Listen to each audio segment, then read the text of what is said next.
معاشرت کا چیپٹر ہے، بڑا امپورٹنٹ چیپٹر ہے، اور قرآن پاک میں اس کو بڑا فوکس کیا گیا ہے۔ اب سورہ حجرات ہے، اب اس میں اللہ تعالیٰ نے ہمیں کتنی زبردست ہمیں سبق دیا ہے اور ایڈوائس کی ہے کہ یا ایھا الذین آمنوا لا یسخر قوم من قوم عسیٰ ان یکونوا خیرا منہم ولا نساء من نساء عسیٰ ان یکون خیرا منہن ولا تلمزوا انفسکم ولا تنابزوا بالالقاب بئس الاسم الفسوق بعد الایمان ومن لم یتب فاولئک هم الظالمون، کہ کوئی قوم کسی قوم کا مذاق نہ اڑائے، کوئی عورت کسی عورت کا مذاق نہ اڑائے،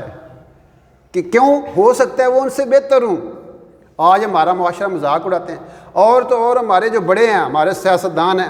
اور سیاستدان کے ہمارے حکمران جو ہیں، ہمارے پی ایم صاحب، جو قوم کا بادشاہ ہوتا ہے وہ گویا قوم کا باپ ہوتا ہے، وہ اپنی باپ اولاد کا مذاق تھوڑا ہی اڑاتا ہے۔ اب ہمارے پی ایم صاحب جو ہے وہ اب لوگوں کے نام رکھ رہے ہیں، سیاستدانوں کے نام رکھ رہے ہیں، ایسے عجیب قسم کے، اللہ معاف کرے، وہ رپیٹ کرتے ہوئے بھی ہمیں یعنی کہ وہ دل ہی نہیں کرتا وہ الفاظ رپیٹ کیے جائیں۔ حالانکہ قرآن کہہ رہا ہے، اب ہم وہ بات تو کرتے ہیں ریاست مدینہ کی، لیکن ہر چیز ریاست مدینہ کی الٹ کر رہے ہیں۔ اللہ قرآن میں کہہ رہا ہے کہ ولا تلمزوا انفسکم، لوگوں کو تانے نہ دیا کرو اور لوگوں کے برے نام نہ رکھا کرو۔ یہ ایمان کے بعد یہ بہت بڑا گناہ ہے، لوگوں کے نام رکھنا، یعنی عجیب قسم، اور سیاست تو بیس اسی پہ کر رہی ہے نا، لوگوں پہ تنقید کرنا، لوگوں کے تانے۔ اللہ قرآن میں کہتا ہے ویل لکل ہمزۃ لمزہ، لوگوں کے اندر سے عیب تلاش کرنے والا۔ اب وہ زبان سے بندے کی غلطی ہو سکتی ہے نا، اب وہ اس نے کہا ٹانگیں کانپ رہی ہیں، تو وہ زبان سے نکل گیا کانپیں ٹانگ رہی ہیں، اب یہ ہو سکتا ہے غلطی انسان سے ہو سکتی ہے، اب اس کا مذاق بنایا جا رہا ہے۔ یعنی کتنا بڑا، یعنی آپ دیکھیں ہم ٹوٹل ہی دنیاوی نفعوں کی خاطر، اپنے چند ووٹوں کی خاطر کہ ہمارے ووٹ بڑھ جائیں، اب اپنی آخرت برباد کر رہے ہیں، اور اپنے دین کو یعنی دین کا نقصان کر رہے ہیں، صرف کیا کہ میری بلے بلے ہو جائے، میرے ٹور ہو جائے، میرے نعرے وجن بوتے،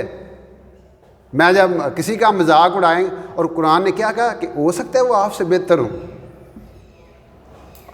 ہو سکتا ہے آپ سے بہتر ہوں، اور قرآن نے بڑی وارننگ دی ہے، ہلاکت ویل لکل ہمزۃ لمزہ،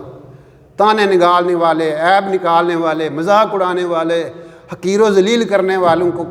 کس طرح اللہ تعالیٰ نے ان کے لیے حماز مشاء بنمیم کا القاب سے جو ہے نا وہ نوازا گیا ہے۔ اور کہا گیا کہ یہ مدینے کے اندر جب آپ علیہ السلام تشریف لائے تو بعض قبائل کے اندر یہ تھی، اس موقع پہ یہ آیت نازل ہوئی۔ تو اسلام صرف عبادات کا نام نہیں ہے، نماز روزہ پڑھ لیں آپ بس ٹھیک ہے، نہیں، بلکہ پوری معاشرت ہے۔ اسلام پوری معاشرت سکھاتا ہے آپ نے کیسے بولنا ہے، کیسے لوگوں کے ساتھ ڈیل کرنا ہے، اور اس لیول پہ جو لوگ ہوتے ہیں ان کو تو بڑی احتیاط کرنی چاہیے، کیونکہ وہ لاکھوں لوگ ان کے، کروڑوں لوگ ان کے فالوور ہوتے ہیں۔ اگر وہ ایک بات کریں گے نا، وہ بے شک غلطی کیوں نہ ہو، اب نیچے تک وہ بات چلتی چلی جائے گی۔ الناس علی دین ملوکہم، لوگ تو بادشاہوں کے دین پہ ہوتے ہیں، بادشاہ جس طرف لے کے جاتے ہیں اسی طرف وہ چلے جاتے ہیں، وہ غلط ہیں وہ صحیح ہیں، وہ تو کل آخرت میں پتہ چلے گا نا کہ وہ یہی لوگ جو پیچھے لگے ہوئے تھے لیڈروں کے، جو ان کو کسی اور طرف لے کے چلے گئے، وہ کہیں گے کہ تمہاری وجہ سے ہم برباد ہو گئے، یا اللہ ان کو ڈبل عذاب دے، کہا تمہارے لیے بھی ڈبل ہے، ان کے لیے بھی ڈبل ہے۔ تو اس لیے بڑی احتیاط ہمیں کرنی چاہیے۔ ہماری وہ جو ہے نا زبان، وہ کیا کہتے ہیں، لمحوں نے خطا کی ہے، صدیوں نے سزا پائی ہے،